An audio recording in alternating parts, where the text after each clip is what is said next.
Friends, welcome to our channel. ఈ సీరియల్లో ఏం జరగబోతుందో ముందుగానే తెలుసుకుందాం. ఫ్రెండ్స్, డైలీ సీరియల్ నోటిఫికేషన్ కోసం ఛానల్ని సబ్స్క్రైబ్ చేసుకోండి ఫ్రెండ్స్. అండ్ పక్కనే ఉన్న బెల్ ఐకాన్ని క్లిక్ చేసి ఆల్ ఆప్షన్ని సెలెక్ట్ చేసేయండి. ఇక మిత్ర ఫ్యామిలీ అంతా కూడా గుడి దగ్గరికి అయితే చేరుకుంటారు కదా. ఒక్కసారిగా అన్ని మెట్లు చూసి మనీషా షాక్ అయిపోతుంది. అమ్మో ఆంటీ, నా వల్ల కాదు అని చెప్పి అనగానే, చూడు మనీషా, నిన్ను ఇంటికి వెళ్ళిపోమంటున్నారు బావగారు. ఈ మెట్లు ఎక్కితే ఎంచక్క మిత్ర భార్య స్థానంలో పూజ చేయొచ్చు అని అనగానే, అవునులేండి ఆంటీ, మీరు చెప్పింది కూడా నిజమే, ఏదో రకంగా ఎక్కిస్తానులేండి మెట్లు అని చెప్పేసి స్టార్ట్ అవుతూ ఉంటే, లక్ష్మి వచ్చేసి, నాకు వేరే మొక్కుంది, నేను మోకాళ్ళ మీద ప్రతి మెట్టుకు పసుపు కుంకుమ పెట్టి కర్పూరం వెలిగించి వస్తూ ఉంటాను అని చెప్పేసి చెప్పటంతో సరే అని అందరూ వెళ్తూ ఉంటారు. అయితే అమ్మవారికి సారె కూడా తీసుకుని రావాలి కదా, నేను మిత్రకి కాబోయే భార్యని, నేనే అమ్మవారి సారెను పట్టుకునే అర్హత నాకు ఉంటుంది అని చెప్పేసి మనీషా తానే బలవంతంగా ఇక సారె కూడా జాను చేతిలో నుంచి తీసుకుంటుంది. అయితే ఇక వీళ్ళు స్టార్ట్ అవుతారు. మనీషాకి అయితే, అమ్మో ఆంటీ, నా వల్ల కావటం లేదా ఆంటీ అని చెప్పేసేసి ఇక నీరసంతో అటు ఇటు తూలిపోతూ ఉంటున్నట్టే, చూడు మనీషా, మెట్ల మీద ఉన్నావు, నీ ఇష్టం వచ్చినట్టు నటిస్తే నడ్డో కాలో చెయ్యో ఏదో ఒకటి విరుగుతుంది, జాగ్రత్త అని చెప్పేసి దేవయాని అంటూ ఉంటుంది.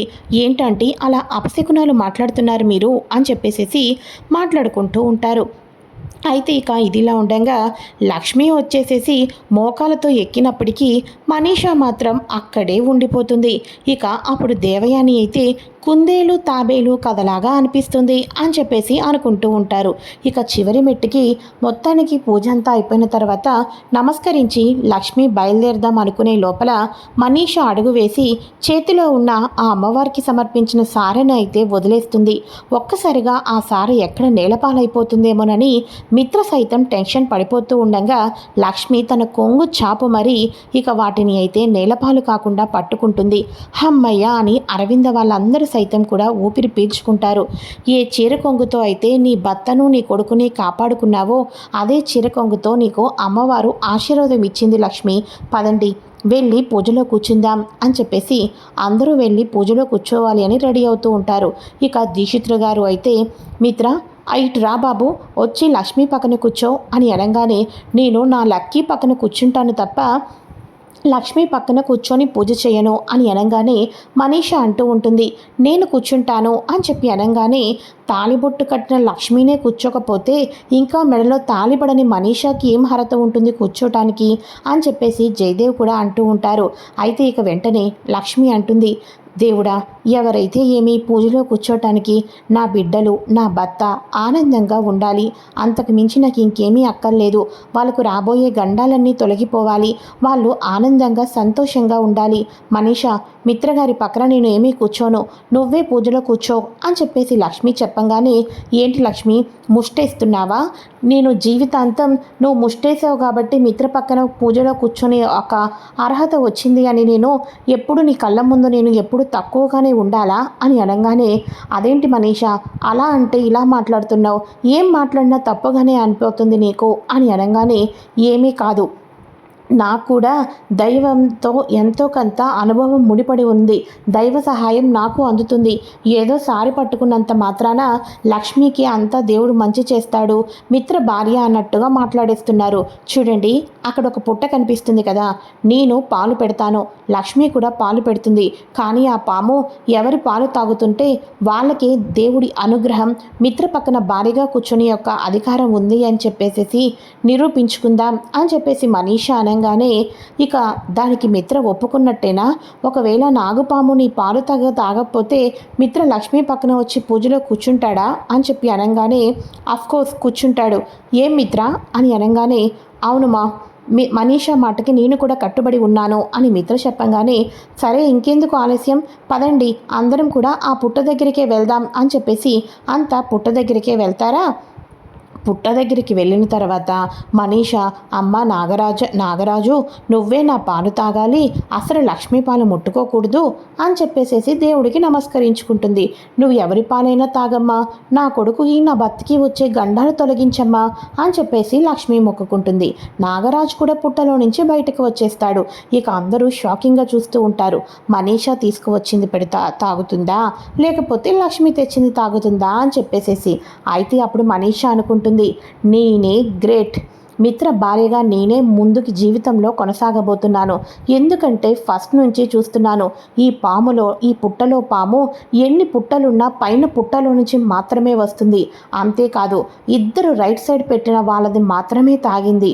కాబట్టి ఇప్పుడు కూడా నేను పెట్టిన పాలే తాగుతుంది అని చెప్పేసి మనీష తన మనసులో అనుకుంటూ హ్యాపీగా ఫీల్ అయిపోతూ ఉంటుంది. అయితే ఇక కన్నీళ్ళు పెట్టుకుంటూ ఉండగా నాగరాజు పుట్టలో నుంచి బయటకు వస్తూ ఉంటాడు. బయటకు రాగానే ఇక మనీషా దగ్గర పాలు ఉంటాయి కదా పెట్టినవి మట్టి కుండలో, ఆ మట్టి కుండ పాల దగ్గరికైతే వెళ్తాడు. వెళ్ళిన తర్వాత అయిపోయింది, ఇక అందరూ మనీషా పాలే తాగేస్తుంది, ఇక లక్ష్మికి మిత్ర పక్కన కూర్చునే అవకాశం రాదు అని అందరూ ఫీల్ అవుతున్న సమయంలో ఆ నాగరాజు ఏం చేస్తాడు అంటే మట్టి కుండను మూతితో ఇలా పక్కకు నెట్టేయటంతో పాలన్నీ కూడా నేల పాలు అయిపోతాయి. పక్కనే ఉన్న లక్ష్మీ పాల దగ్గరికి వచ్చేసి ఆ కుండను తానే చుట్టుకొని ఆ మూతిని పాలల్లో పెట్టి పాలు మొత్తం తాగేసేసి ఇక అక్కడి నుంచి నాగరాజు అయితే వెళ్ళిపోతాడు. ఇక వెంటనే ఇద్దరు పిల్లలు కూడా హే అమ్మ పాలే నాగుపాము తాగింది, అమ్మ పాలే తాగింది, అసలు మనీషా ఆంటీ పాలు తాగకపోయినా పర్వాలేదు, ఏమాత్రం మనీషా ఆంటీ ఇచ్చిన పాలు దేవుడికి ఇష్టం లేదనుకుంటా, తాగకోకుండా పూర్తిగా నేల పాలు చేసేశాడు అని చెప్పేసి పిల్లలు మా అమ్మే గెలిచింది అని హ్యాపీగా ఫీల్ అవుతూ ఉంటే ఇక మనీష ఏంటంటే ఇలా జరిగింది అని చెప్పేసి అనుకుంటూ ఉంటే ఇంకెందుకు ఆలస్యం మిత్ర, ఒప్పుకున్నావు కదా, నువ్వు నా కొడుకువి, మాట మీద నిలబడతావని నాకు బాగా తెలుసు, కాబట్టి వెళ్ళి లక్ష్మితోటి పక్కనే కూర్చొని పూజకి చేద్దాం పదండి అని చెప్పేసి అనగానే ఇక మిత్ర ఎలాగో తప్పదు కదా, ఎలాగో మాట ఇచ్చాడు కాబట్టి మిత్ర లక్ష్మిలు ఇద్దరూ ఒకరికొకరు పీటల మీద కూర్చుంటారు. అటుపక్క లక్కీ పాప జున్ను కూడా కూర్చొని ఇక శాంతి పూజ అయితే జరిపిస్తూ ఉంటారు. ఇక పంతులు గారు హోమం కూడా చేపిస్తారు, దీక్షితులు గారు. ఆ హోమం మొత్తం పూజ అయిన తర్వాత ఇక లక్ష్మికి ఇద్దరు పిల్లలకి బొట్టు పెట్టి కంకణాలు కట్టమని చెప్పడంతో మిత్ర లక్ష్మికి నుదుటను బొట్టు పెట్టి కంకణం కడతారు. అలాగే జున్నుకి లక్కీకి కూడా కంకణం అయితే కడతారు. ఆ తర్వాత పంతులు గారు హోమం మొత్తం అయిపోయిన తర్వాత పూర్ణాహుతి అయిపోయిన తర్వాత అక్కడ ఉన్న బొట్టును కూడా అందరి సరస్సుల మీద పెట్టుకోమని చెప్పడంతో అందరూ నుదుటిని కూడా పెట్టుకుంటారు. ఇక్కడికి ఈ హోమం పూజ అయితే అయిపోయింది. ఇక చివరిగా ఇంకొకటి మాత్రమే ఉంది. ఆ పుట్ట పక్కన నాగ విగ్రహాలు ఉన్నాయి. ఆ విగ్రహాలకు మీరు పాలు పోయాలి.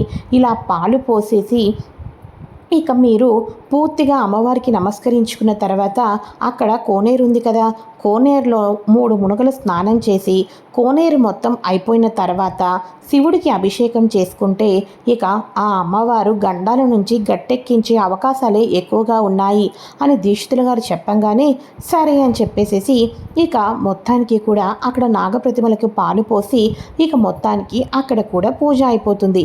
పూజ అయిపోయిన తర్వాత ఇక వీళ్ళకి లాస్ట్లో ఒక కోనేరులో మాత్రమే స్నానం చేసి మిత్ర అలానే జున్ను మాత్రమే కోనేరులో స్నానం చేయాలని చెప్పడంతో అమ్మో నాకు భయం అని అంటూ ఉంటాడు జున్ను. నేను తీసుకొని వెళ్తాను రా, ముందు ఇలా రా అమ్మ లక్ష్మి, వాడికి ఆ టవలన్నీ ఇవ్వు అని అనగానే అలాగే మావయ్య గారు అని చెప్పేసి జున్నుకి మొత్తానికి డ్రెస్ చేంజ్ చేసి ఇక వైట్ టవల్ అయితే కడుతూ ఉంటారు. ఆ వైట్ టవల్ కట్టినప్పుడు ఒక్కసారిగా మిత్ర షాక్ అయిపోతాడు. ఎందుకంటే మిత్రకి తొడ మీద ఏ ప్లేస్లో అయితే పుట్టుమచ్చ ఉందో సేమ్ అదే ప్లేస్లో కుడి తొడ మీద పుట్టుమచ్చ కనిపిస్తుంది జున్నుకి. అది చూసి మిత్ర ఒక్కసారిగా షాక్ అయిపోతాడు. జున్ను టేస్ట్లు కానీ ఒకరితో మాట్లాడే విధానం కానీ అంతా కూడా నాలాగే ఉంటుంది, అయినా నేను కొట్టి పడేశాను, ఇప్పుడేంటి అచ్చం నాలాగే పుట్టుమచ్చ ఉంది జున్నుకు తొడ మీద కూడా, నిజంగానే జున్ను నా కొడుక, ఈ పూజలు చేసినందుకు అమ్మవారు నా కనువిప్పు చేసిందా ఏంటి, ఇంతకాలం జున్ను నా కొడుకైనా వాడి మీద నేను పూర్తి ప్రేమను చూపించలేకపోతున్నానా మిత్రకు ఒక క్షణం ఏమీ అర్థం కాదు. చాలా బాధ అనిపించేస్తుంది. ఇక వెంటనే జున్నుని అమాంతం హక్ చేసుకుంటాడు. ఏమైంది నాన్న, ఇప్పుడు మనం స్నానం చేయాలి కదా అని అనగానే, అవును జున్ను, జాగ్రత్త, రా అని చెప్పేసేసి ముందైతే భయం భయం అంటూ ఉంటే మిత్ర స్లోగా తీసుకుని వెళ్ళటంతో, డాడీ ముందు చాలా భయం వేసింది, కానీ ఇలా మీతో ఈ కోనేరులో ఆడుకుంటూ ఉంటుంటే నాకు చాలా హ్యాపీగా ఉంది. ఇంకాసేపు నాన్న అని చెప్పేసి జున్ను రిక్వెస్ట్ చేయడంతో అలాగే అని చాలాసేపు కేరింతలు కొడుతూ జున్ను మిత్ర కోనేరులో స్నానం చేస్తారు. ఆ తర్వాత అక్కడ ఉన్న శివుడికి అభిషేకం చేసేసి దీక్షితులు గారి దగ్గర ఆశీర్వాదం తీసుకొని, ఇక ఇప్పటికైతే గండాలు శాంతించబడే పరిష్కారం చేశాం కాబట్టి ఇక గండాలకి మనం ఇక ఏమీ చేయలేం, ఇక మిగతాట అంతా కూడా ఆ అమ్మవారి మీదే ఉంటుంది బాధ్యత అని చెప్పేసి అనగానే, సరే అని చెప్పేసి అందరూ ఇంటికైతే వచ్చేస్తారు. ఇంటికి వచ్చేసిన తర్వాత జున్నుకి ఒకటే తుమ్ములు, ఒకటే దగ్గు, చలి కూడా అనిపిస్తూ ఉంటుంది. జున్ను, నీకు ముందే చెప్పా కోనేరులో అంతసేపు వద్దు, 3 మునుగులు మునగమని చెప్పి, ఇప్పుడు చూడు ఒకటే పడిసం, ఒంటికి ఫీవర్ కూడా వచ్చినట్టు అనిపిస్తుందే, అయ్యయ్యో అని చెప్పేసి ఫస్ట్ ఎయిడ్ బాక్స్ తీసుకొని వస్తూ ఉంటే మిత్ర అంటూ ఉంటాడు, ఒక్క నిమిషం ఆగు అని అనగానే, ఏమైంది మిత్ర గారు అని అనగానే, మొన్ననే కదా ఇంట్లో ట్యాబ్లెట్స్ అన్నీ ఇచ్చాం. జున్ను ఒక్కసారిగా లోయలో పడిపోబోయాడు. అప్పుడు కూడా చాలా రిస్క్ అయ్యాడు. ఈ లోపల ఈ ఫీవర్ లాగా వస్తుంది, ఎందుకైనా మంచిది హాస్పిటల్లో చెకప్ చేస్తేనే మంచిది అని అనగానే, అబ్బా మిత్రైనా ఈ మాట నింది అని అరవింద వాళ్ళందరూ కూడా హ్యాపీగా ఫీల్ అయిపోతూ ఉంటారు. ఇక అరవింద, సరే నాన్న అలాగే తీసుకొని వెళ్ళు, జాగ్రత్త అని అనగానే, జున్ను నీకు తక్కువగానే ఉన్నా కూడా చెకప్ చేయించుకోవటం మనకే మంచిది, పద వెళ్దాం అని చెప్పేసేసి జున్నుని హాస్పిటల్కి చెకప్ తీసుకొని వెళ్తాడు.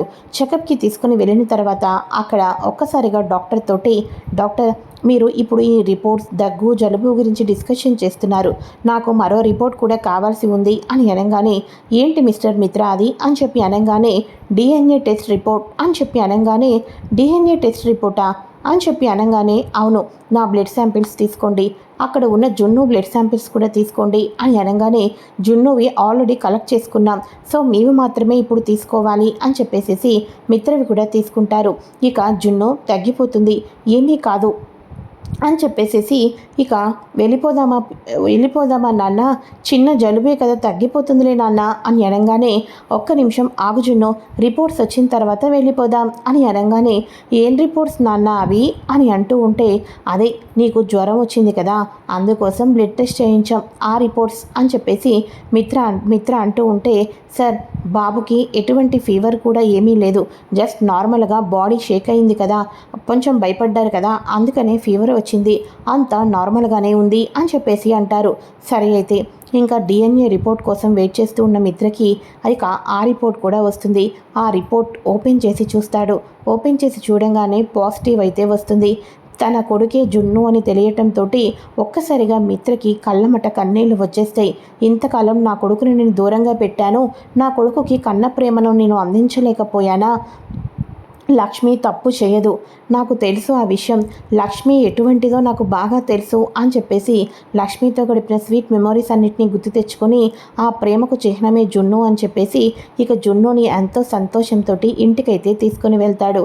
అమ్మ నాకు డాక్టర్ జ్వరం లేదని చెప్పారు తెలుసా, అంతా ఓకే, కాకపోతే 2 days కూలింగ్కి తీసుకోవద్దన్నారు అని చెప్పేసి చెప్తూ ఉండటంతో ఇక మిత్ర అలా పైకైతే వెళ్ళిపోతాడు.